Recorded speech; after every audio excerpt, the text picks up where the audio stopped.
अस्सलाम वालेकुम dear students, कैसे हो? ठीक ठाक। आज हमारा न्यू टॉपिक जिस पर हमने डिस्कशन करना है पार्ट 1 एफएससी पार्ट 1 का यानी 11th क्लास का। हमारा टॉपिक है limiting and access reagents.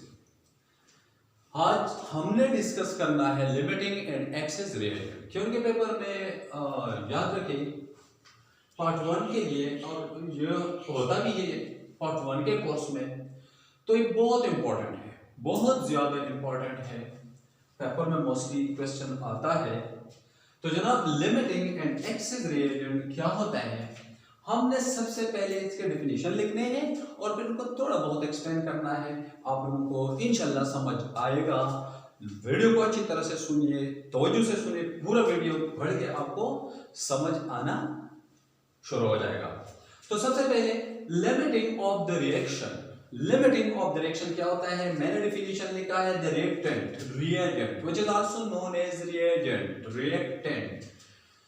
Which consume early in the reaction, जो सबसे पहले केमिकल रिएक्शन में पहले वो खत्म हो जाता है। और the reactant which have less number of mole with respect with WRT का मतलब क्या होता है? WRT का मतलब है with respect to balance chemical equation.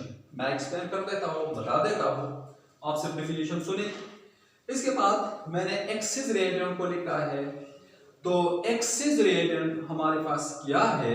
The reactant of which some portion remain unreacted during the reaction, वो रिएक्टेंट जिसका कुछ हिस्सा रिएक्शन के दौरान बगैर रिएक्शन करके रह जाता है, यानी वो रिएक्शन में हिस्सा नहीं लेता है, उसको हम कहते हैं एक्सेस रिएजेंट। और the reactant which have more number of moles with respect to balance chemical equation, reactant have more number, ये भी ठीक है, which have ये भी ठीक है। तो जनाब, ये दो डेफिनेशन मैंने लिखे, लेट एक्सप्लेन कि कैसे होता है।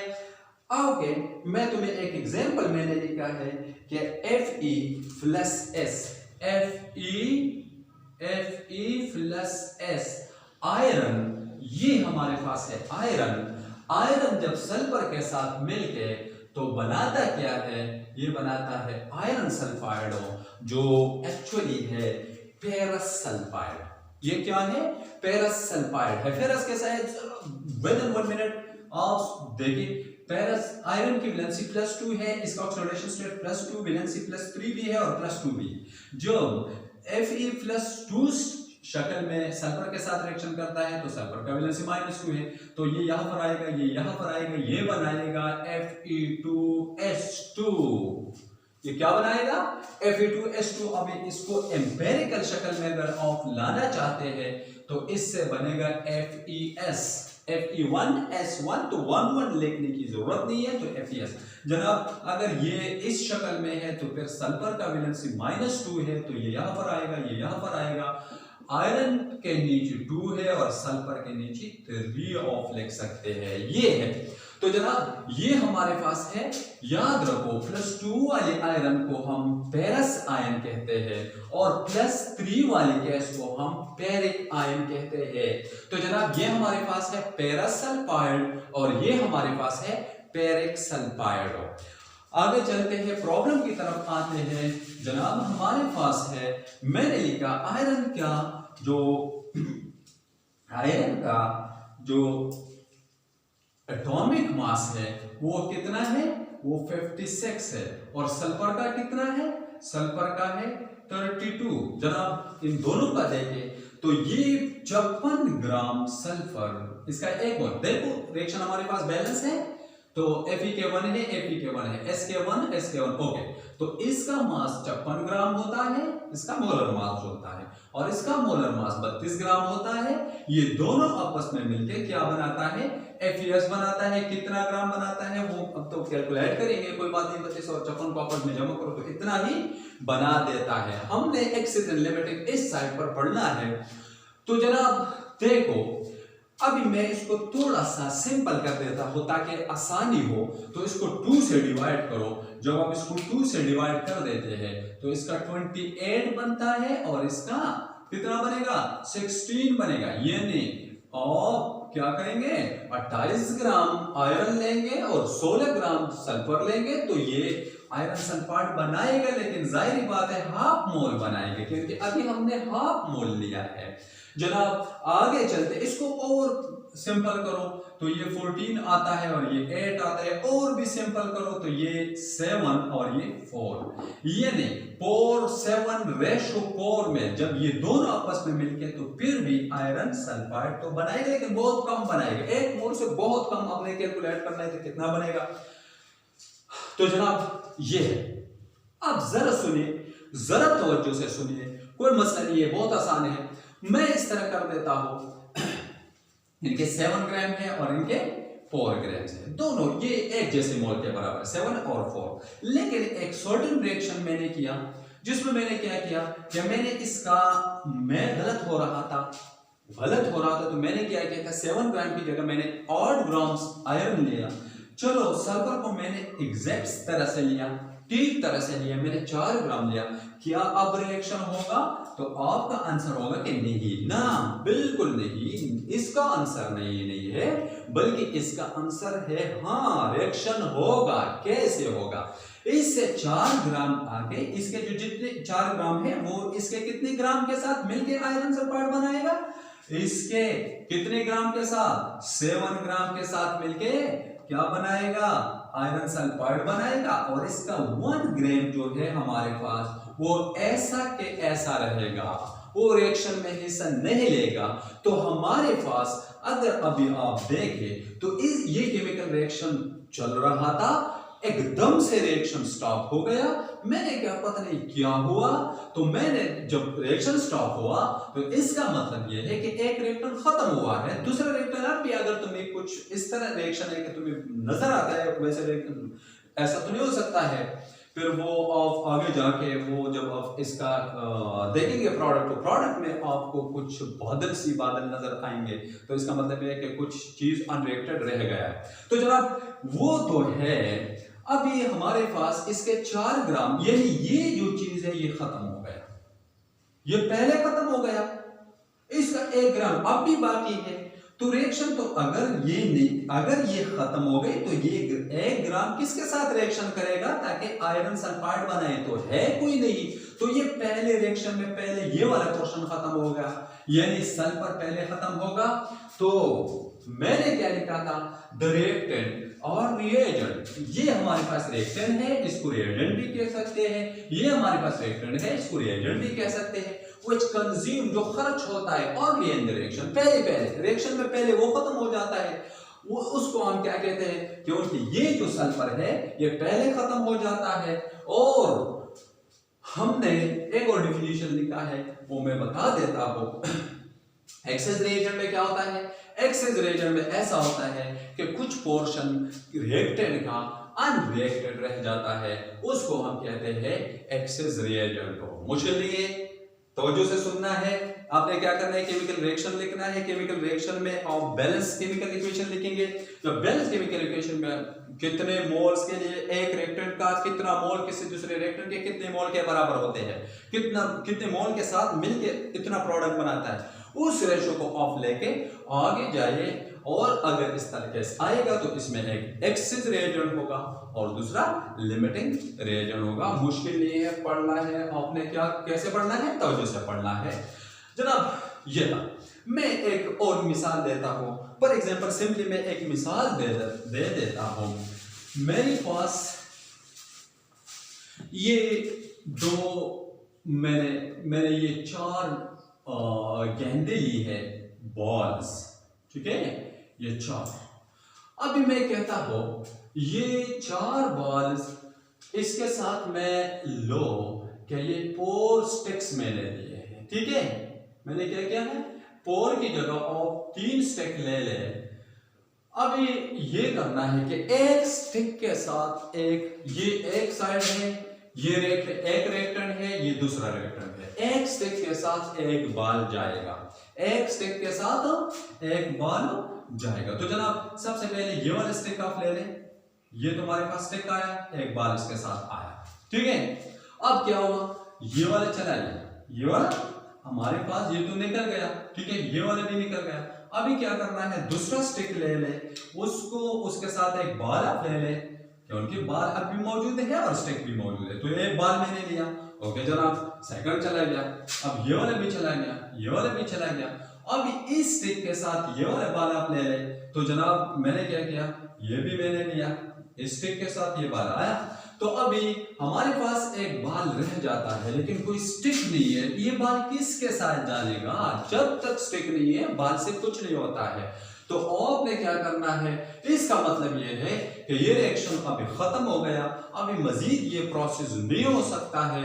ये जो साइड आपको नजर आता है पहले ये कंज्यूम हो गए हैं, तो ये हमारे पास है लिमिटिंग ऑफ द रिएक्शन। और ये जो दूसरा है आपको नजर आता है, ये वाला कुछ पोर्शन अनरिएक्टेड रह गया है, जो मैंने लिखा था कि उसका कुछ हिस्सा अनरिएक्टेड रह जाता है, उसको हम कहते हैं एक्सेस रिएजेंट हो।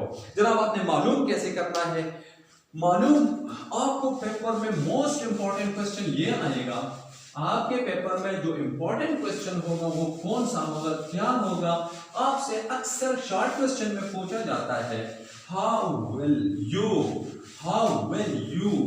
identify limiting of the reaction, how will you identify limiting of the reaction, ये क्वेश्चन पूछा जाता है। या आपसे क्वेश्चन ऐसा भी पूछा जा सकता है, how will you identify excess reagent। तो सबसे पहले to identify limiting of the reaction आपने 4 steps करने हैं। कितने स्टेप्स आपने करने हैं, 4 स्टेप्स आपने करने हैं। सबसे पहला वाली ये है, आपने पहला केस करना है, वो कैसे करना है, आपने ऐसा करना है, write down correct chemical equation, write down correct chemical equation. आपने क्या लिखना है, करेक्ट केमिकल इक्वेशन लिखना है। आपने सबसे पहले क्या लिखना है, अगर आप चाहते हैं कि मैं आइडेंटिफाई करो limiting of the reaction, limiting reagent में आइडेंटिफाई करो, तो सबसे पहले आपने करेक्ट केमिकल इक्वेशन लिखना है। कैसे आपने लिखना है, फॉर एग्जांपल अगर मैं ये लिखो कि H2 + Cl2 goes to H2O, जनाब ये गलत है, ये रिएक्शन गलत है। क्योंकि H2 + Cl2 जब मिल गए तो क्या बनाएगा, ये HCl बनाएगा। सबसे पहले आपने करेक्ट केमिकल इक्वेशन लिखना है। सेकंड स्टेप में आपने क्या करना है, सेकंड स्टेप में balance the correct chemical equation, आपने बैलेंस करना है, balance the correct chemical equation, आपने केमिकल इक्वेशन को बैलेंस करना है। इस करेक्ट केमिकल इक्वेशन को आपने क्या करना है, बैलेंस करना है। सबसे पहला स्टेप वाला क्या था, करेक्ट केमिकल इक्वेशन था।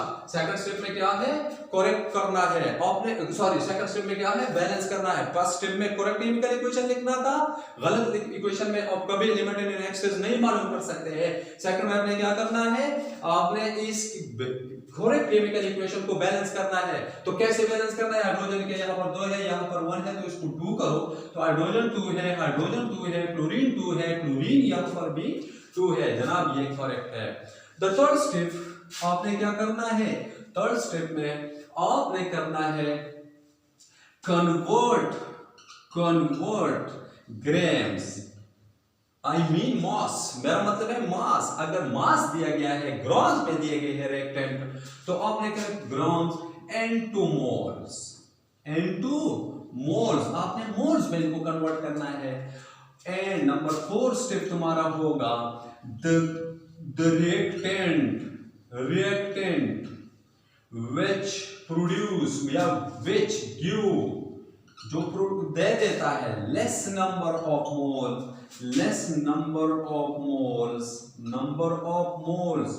with what, moles with respect to product, balance chemical equation, balance chemical equation के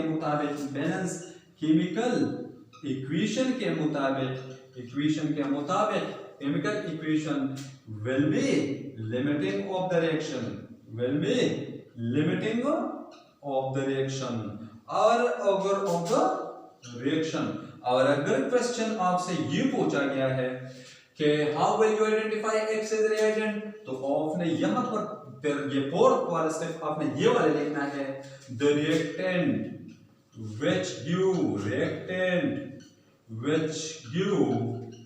which give more number of moles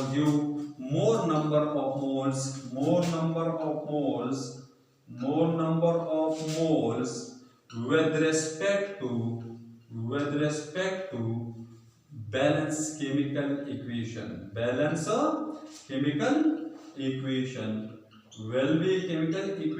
will be excess reagent। चलो एक्सेस रिएजेंट एक प्रॉब्लम हल कर देते हैं, आपको बड़ी आसानी से समझ आएगा। आपने क्या करना है, ये 5 स्टेप्स हैं, 4 स्टेप बेसिकली है, 5वां तो अगर क्वेश्चन अलग तरह से पूछा जाए तो आपने लिखना है। सबसे पहले आपने क्या करना है, करेक्ट केमिकल इक्वेशन लिखना है। सेकंड स्टेप में बैलेंस केमिकल, इस करंट केमिकल इक्वेशन को आपने बैलेंस करना है। थर्ड स्टेप में अगर ऐसा है, अगर ग्राम में दिया गया है क्वेश्चन, तो ग्राम को अपने मोल्स में चेंज करना है। फोर्थ स्टेप क्या है, आपने केमिकल इक्वेशन को देखना है, केमिकल इक्वेशन के मुताबिक जो मोल्स लेस नंबर के आते हैं उसको हम कहते हैं लिमिटिंग रिएजेंट, और दूसरा वाला जो होगा जिसके मोल ज्यादा होंगे उनको हम कहते हैं एक्सेस रिएजेंट, इसको कहते हैं एक्सेस रिएजेंट। तो जनाब ये था हमारे पास। अभी एक प्रॉब्लम हल कर देते हैं। हमारे पास है जो आप लोगों के कोर्स में है, जरूरी नहीं कि ये वाला करो, लेकिन कार्बनिक एसिड हम तैयार करते हैं किस तरह से। कार्बनिक एसिड हमारे पास होता है H2O प्लस CO2, जब ये आपस में मिलके क्या बनाता है, ये बनाता है H2CO3। ये हमारे पास है कार्बनिक एसिड। ये कौन सा एसिड है, ये कार्बनिक एसिड है। बारिश के पानी में ज्यादातर जब कार्बन डाइऑक्साइड ऊपर होता है तो याद रखो, वहां से बारिश से जब पानी आता है तो कार्बन डाइऑक्साइड उसके साथ रिएक्शन करता है और उसके रिजल्ट में ज्यादातर पानी में कार्बनिक एसिड आता है। और पानी जो बारिश का पानी का एसिडिटी होता है जिसका pH हमेशा 7 से कम होता है, दैट्स द रीजन कि उसमें कार्बनिक एसिड मौजूद होता है। अगर यहाँ पर इसके दोनों के रिएक्शन के लिए बहुत हाई प्रेशर की जरूरत होती है, वो कोई अलग टॉपिक है, 3 to 5 एटमॉस्फेरिक प्रेशर है, 3 to 5 एटमॉस्फेरिक प्रेशर है, लेकिन वो अलग टॉपिक है, किसी और दिन इस पर डिस्कशन करेंगे। जनाब ये हमारे पास कार्बनिक एसिड का प्रिपरेशन कहता है, सबसे पहले उसने क्या किया, आपने क्या करना है, हमसे पूछा गया है आइडेंटिफाई द लिमिटिंग रिएजेंट। एक number identify limiting of the reaction.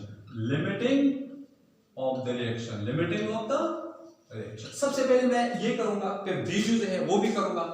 तो हमारा क्वेश्चन तो ये था कि हम कैसे आइडेंटिफाई, तो सबसे पहले हमने क्या करना था, राइट डाउन करें केमिकल इक्वेशन। बेशक इक्वेशन करेक्ट है, हमारे पास इक्वेशन करेक्ट है, ये काम तो ऑलरेडी हो चुका है, ये तो मजे है। Number second, balance the correct chemical equation. जनाब ये भी मजे है, ये भी आपको बैलेंस दिया गया है। देखो हाइड्रोजन के 2 है, हाइड्रोजन के यहाँ पर 2 है, ऑक्सीजन के यहाँ पर 1 ये है और 2 ये 3 है, और ऑक्सीजन के यहाँ पर भी 3 है, कार्बन के यहाँ पर 1 है और कार्बन यहाँ के भी 1 है। तो रिएक्शन जो हमारे पास है वो बैलेंस है। जनाब अभी हमें कहते हैं कि इसमें लिमिटिंग ऑफ द रिएक्शन मालूम करें, लेकिन कंडीशन क्या है, कंडीशन ये है कि अगर 120 gram carbon dioxide 80 gram water में डिसॉल्व हो जाए, H2O कितना है 80 ग्राम है, प्लस कार्बन डाइऑक्साइड कितना है 120 ग्राम है, जैसे कि मैंने लिखा था कन्वर्ट ग्राम इनटू मोल्स। अभी आपने क्या करना है, ग्राम्स को अपने मोल में कन्वर्ट करना है। ये स्टेप जरा पढ़े तो इसके बाद कोई मसला नहीं रहेगा। जनाब देखो, मैं सबसे पहले कार्बन डाइऑक्साइड के मोल्स मालूम करूंगा। तो कार्बन डाइऑक्साइड के मोल में कैसे मालूम करूंगा, चलो वाटर के पहले निकाले, NH2O। प्रॉब्लम फार्मूला आपको याद है, mass in gram divide by molar mass. Mass in gram कितना है 80 है, इसका मोलर मास कितना है। वाटर का अगर आप देखें तो वाटर का मोलर मास कितना है 18 है, H2O आप निकाले, कैसे होता है 18, कैसे 18 है 1 ज़रा 2 जमा ऑक्सीजन के 16 और एटम इसके यहाँ पर 1 है, 2 1 ज़रा 2 16 1 ज़रा 16 बराबर है 18। तो ये आता है 4.44 मोल। वाटर के कितने मोल है 4.44 मोल। अब ये NCO2 में लिखूंगा, आपने अभी क्या करना है NCO2 मालूम करना है। तो मास इन ग्राम 120 और इसके मोलर मास कितने हैं, कितना है कार्बन डाइऑक्साइड का मोलर मास कितना है आपने निकालना है। CO2 कैसे निकालना है, कार्बन के 12 एटम 1 जमा ऑक्सीजन के 16 एटम 2 12 16 32 बराबर है 44 ग्राम। तो ऑप्शन 120 को जब 44 पर डिवाइड करेंगे तो इसका आंसर आएगा 2.71 मोल। जो मैंने मैथमेटिकल तो नहीं किया है, मैंने किसी और जगह से लिखा है। इसका कितना आता है 2.71 नहीं 2.72 मोल आता है। कितना आता है 2.72 मोल आता है। आपने मोल भी मालूम किया। अभी हमसे पूछा गया है, आपसे क्वेश्चन में पूछा गया है कि आप लिमिटिंग मालूम करें। एक्सेस का नहीं कहा तो चलो ठीक है हम लिमिटिंग मालूम करेंगे। चलो इक्वेशन को यहाँ पर लिख देते हैं। अगेन से आपने क्या करना है, मैंने लास्ट वीक में कि आप मोल देखेंगे with respect to balance chemical equation आपने पढ़ना है। आपने कैसा पढ़ना है with respect to chemical equation आपने पढ़ना है। जरा कैसे पढ़ना है देखो हमारे पास है कितना H2O plus CO2 goes to H2CO3। एक बैलेंस है, ओके रिएक्शन बैलेंस है। तो यहां पर एक रिलेशन में बना देता हूं कि 1 मोल वाटर 1 मोल कार्बन डाइऑक्साइड के के साथ रिएक्शन करके 1 मोल कार्बनिक एसिड बनाता है। जनाब वाटर के कितने मोल आते हैं 2 कार्बन सबसे पहले मैंने वाटर लिखे तो वाटर के 4.44 मोल्स है। जनाब हमारे पास कार्बन डाइऑक्साइड के कितने मोल है 2.72 मोल है। जनाब देखो अगर 1 मोल कार्बन डाइऑक्साइड 1 मोल वाटर के साथ रिएक्शन करके 1 मोल कार्बनिक एसिड बनाता है तो इसके तो कितने मोल है 4.44 मोल है और इसके कितने मोल है 2.72 मोल है। जनाब इससे ज्यादा है नहीं, कार्बन डाइऑक्साइड के मोल इससे ज्यादा है नहीं। मतलब जब इसका 2.72 मोल्स इस्तेमाल होंगे तो वाटर का भी उसके साथ 2.72 मोल इस्तेमाल होंगे और कार्बनिक एसिड के 2.72 मोल ही बनेंगे, ज्यादा तो नहीं बन सकते। जब 1 मोल बनाता है तो 2.72 मोल ही बनाएंगे। तो ये है जनाब। अभी देखो जब इतना मोल कार्बन डाइऑक्साइड का इस्तेमाल हुआ तो उसका वाटर का भी इतने मोल इस्तेमाल हो गए, रह जाते हैं क्या अभी कोई और कार्बन डाइऑक्साइड नहीं है, फिनिश खत्म। लेकिन इसके कुछ हिस्से अब भी अनरिएक्टेड रह गए जो जिसके साथ कोई कार्बन डाइऑक्साइड है नहीं कि उसके साथ रिएक्शन करके और कार्बनिक एसिड बना डाले। तो जनाब तुम्हारे पास है कार्बन डाइऑक्साइड गिवन रिएक्शन में ये less number of moles provide करते हैं बैलेंस केमिकल इक्वेशन के मुताबिक। So we can say that carbon dioxide is limiting of the reaction. इस रिएक्शन में carbon dioxide CO2 is limiting of the reaction. जनाब आगे लिमिटिंग ऑफ द रिएक्शन। आगे क्या करना है, आगे अब देखिए हमारे पास क्या है, आगे क्या है। आगे क्वेश्चन में पूछा जाता है ताकि क्वेश्चन पूरा हो जाए। अगर यहां तक तो हमारा वो एक्सीजन लिमिटिंग वाली बात तो खत्म हो गई, लेकिन आगे पूछता है calculate the maximum amount in grams of the product form. आपने क्या करना है, प्रोडक्ट के कितना अमाउंट बना लेकिन इसको ग्राम में निकालना है। जनाब मुझे पता है कि जब 1 मोल कार्बन डाइऑक्साइड 1 मोल वाटर के साथ रिएक्शन करके तो 1 मोल कार्बनिक एसिड बनाएगा। अब जोन के क्वेश्चन क्या है कि आप कार्बनिक एसिड ग्राम में कितना ग्राम कार्बनिक एसिड के कितने ग्राम बन गए। तो ठीक है यार, सबसे पहले मैंने क्या करना है, इसका 1 मोल निकालना है, ग्राम में कन्वर्ट करना है, ग्राम में लिखना है। तो 1 मोल के मतलब ग्राम मॉलिक्यूलर मास निकाले। तो मैं लिखूंगा H2CO3 कैसे निकालूंगा आप लोगों को पता है। सेकंड चूज क्या है कि आप मालूम करें, क्या मालूम करना है, calculate the maximum amount of the product formed in grams, amount of product in what, in grams। आपने इनको ग्राम्स में मालूम करना है। कैसे मालूम करना है जनाब, मैंने कार्बनिक एसिड H2CO3 हमारे पास है, H2CO3 के 1 मोल का कीमत में निकालूंगा तो वो इसका मोलर मास होगा। वो इसके हाइड्रोजन के मास 1 एटम, इसके यहाँ पर 2, जमा कार्बन के मास 12 एटम, यहाँ पर इनके 1 है और जमा ऑक्सीजन के 16 और एटम यहाँ पर 3 है। तो मैंने क्या करना है, 2 1 0 2 12 1 0 12 6 48 ये हमारे पास है। तो ये है 62 ग्राम्स। अभी जनाब जब 1 मोल कार्बन कितना मोल बनता है, 2 पर टोटल मोल रिएक्शन में कितने मोल बनते हैं, 2.72 मोल बनते हैं। तो जनाब जब कार्बनिक एसिड के 1 मोल का कीमत कितना है, 62 ग्राम्स है, तो जनाब 2.72 मोल्स का कीमत कितना होगा, वो तो x ही होगा। तो आपने क्रॉस मल्टीप्लिकेशन के जरिए इसको हल करना है। कैसे हल करना है अभी देखो मैं करूंगा, आप लोगों को पता चलेगा कि कैसे हल करना है। तो जनाब हमने क्या करना है, अभी देखो हमारे पास है x का रिलेशन 1 के साथ है और जमा 2.72 मल्टीप्लाइड बाई 62। तो आपने x से मालूम करना है, x को 1 से यहाँ पर भी 1 से डिवाइड करो, यहाँ पर भी 1 से डिवाइड करो, ये दोनों खत्म होंगे तो तुम्हारे पास रह जाता है 2.72 मल्टीप्लाइड बाई 62। आपने क्या करना है, मुश्किल काम नहीं है। 2.72 को आपने लेना है, 62 से आपने जरब देना है, 4 14 और 5 और क्या करना है 12 और 43 अभी 16, ठीक है। तो 4 6 8 और ये हो गया ये वाला 168.67% ग्राम्स। कितने हो गए 168.64%। मेरा तो ये आंसर आया है, उनके मुताबिक ये बुक के मुताबिक 169.07 ग्राम। कोई बात नहीं, दोनों ठीक है। 168.64 grams of carbonic acid will form, of H2CO3 will form.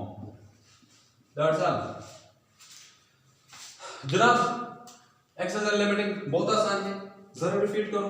कैसे रिपीट करना है, एक्सेस क्या है, एक्सेस जो रिएक्शन में 2 रिएक्टेंट्स होते हैं, एक रिएक्टेंट जो पहले खत्म हो जाता है उसको लिमिटिंग कहते हैं और जो वैसे के वैसे सरप्लस रह जाता है उसको हम क्या कहते हैं, एक्सेस रिएजेंट कहते हैं। फिर मालूम कैसे करना है, सबसे पहले हमने balance chemical equation, current chemical equation लिखना है, फिर हमने क्या करना है बैलेंस केमिकल इक्वेशन लिखना है, फिर ग्राम्स को मोल में कन्वर्ट करना है और जो मोल सबसे कम मोल देते हैं, जो रिएक्टेंट कम से कम मोल देते हैं बैलेंस केमिकल इक्वेशन के मुताबिक, वो हमारे पास लिमिटिंग ऑफ द रिएक्शन होगा और जो ज्यादा मोल देंगे वो एक्सेस रिएजेंट होंगे। Thank you very much. और अच्छी तरह से पढ़िए, वीडियो को पूरा से पूरा पढ़िए। फिर अगर वीडियो अच्छी लगी और तुम्हें समझ आ गई हो तो सब्सक्राइब करना मत भूले, फिर सब्सक्राइब करें ताकि तुम्हें बर वक्त और तमाम वीडियोस के नोटिफिकेशन मिलते रहे। थैंक यू, अस्सलाम वालेकुम।